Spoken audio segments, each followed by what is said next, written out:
जय हिंद, नमस्कार दोस्तों मैं इस वीडियो में आपको बताने वाला हूँ वर्णमाला पार्ट 5।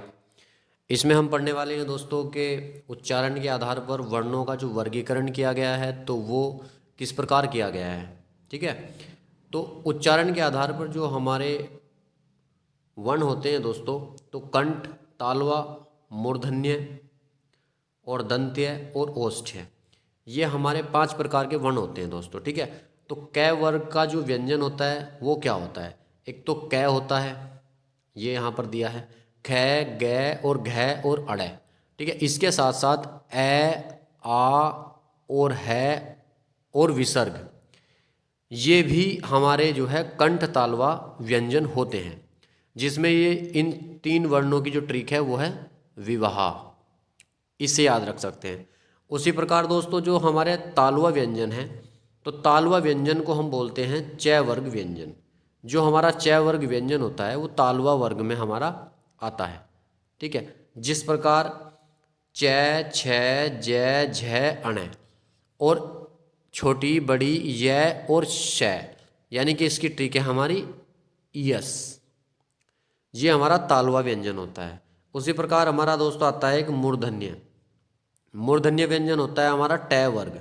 ट वर्ग में आता है ट, ठ, ड, ढ, अण और रीरी और रै और पेट चिरास है, इसकी ट्रिक है ऋषि। ठीक है, उसी प्रकार दंत, दंत व्यंजन में आता है हमारा तय वर्ग। हमारा तय वर्ग में हमारा तय, थ, द, ध, न।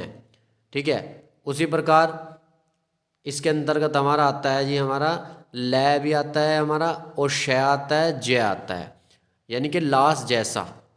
इसकी हमारी जो ट्रिक है ये, ठीक है ये।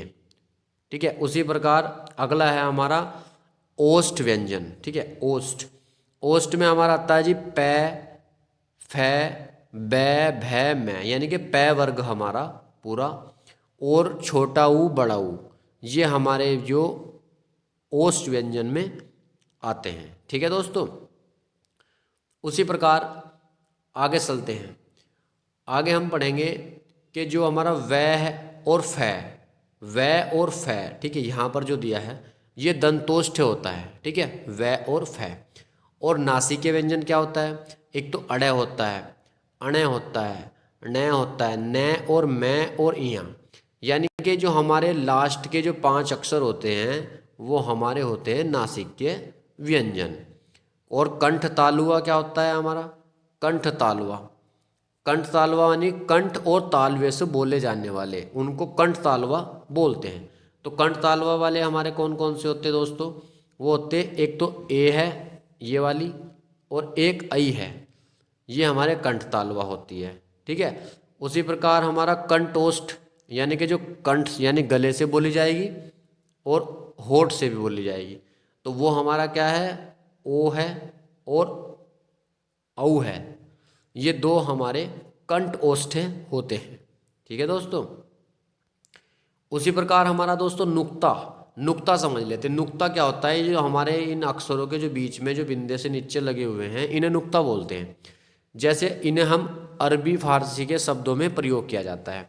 जैसे नई विकसित ध्वनियाँ इन्हीं को कहते हैं। इनका सबसे पहले प्रयोग हिंदी भाषा में राजा शिव प्रसाद सितारे हिंद ने किया था। ठीक है, इन ध्वनियों का प्रयोग आगे समझ लेते हैं। इसमें क्या दिया है, जैसे कफ यानी बलगम, इसको हिंदी में बोलते हैं खाना, खाना, गोल और ज़रा और फन। इस प्रकार अगर हम इसे उर्दू में लिखेंगे तो इसका हो जाएगा कफ यानी बटन का हिस्सा, और खाना, खाना मतलब कमरा डिब्बा, गोल, गोल मतलब दल, और ज़रा मतलब थोड़ा, फन मतलब हुनर। तो ये सेम है, लेकिन ये उर्दू में जाने के बाद, ये नुक्ता लगाने के बाद इनकी जो मतलब अर्थ है इनका वो चेंज हो जाता है दोस्तों। ठीक है, तो ये होता है हमारा नुक्ता।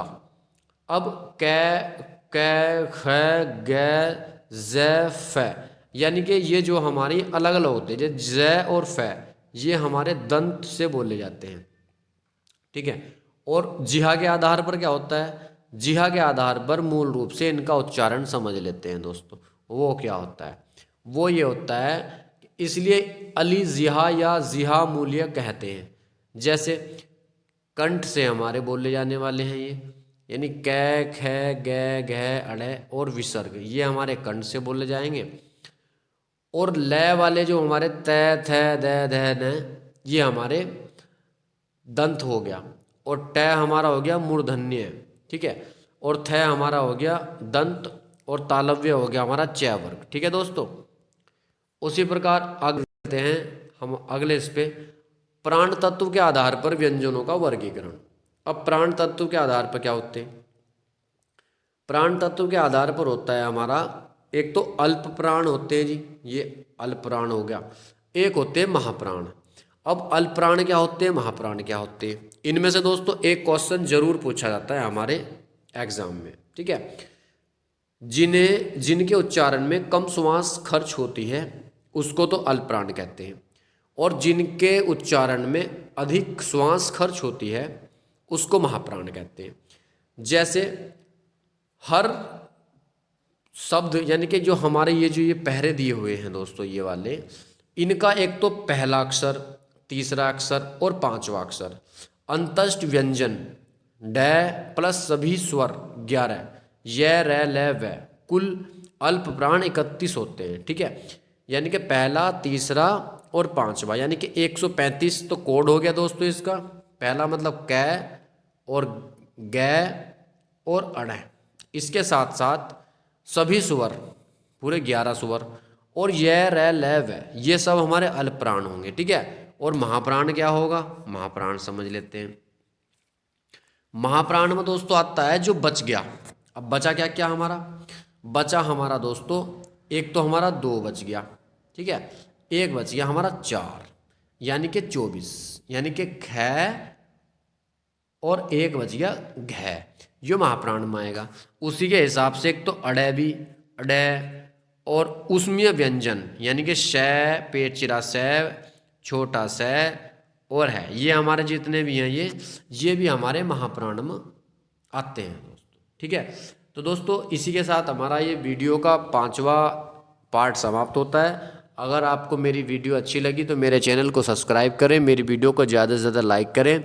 दोस्तों मैं आपको वो कंटेंट दे रहा हूँ कि अगर आप हिंदी यूपीएससी की भी पढ़ेंगे ना दोस्तों, तो इससे बाहर एक भी क्वेश्चन नहीं जाएगा। आप एक बार पढ़ के देखो, ठीक है। तो जय हिंद, नमस्कार।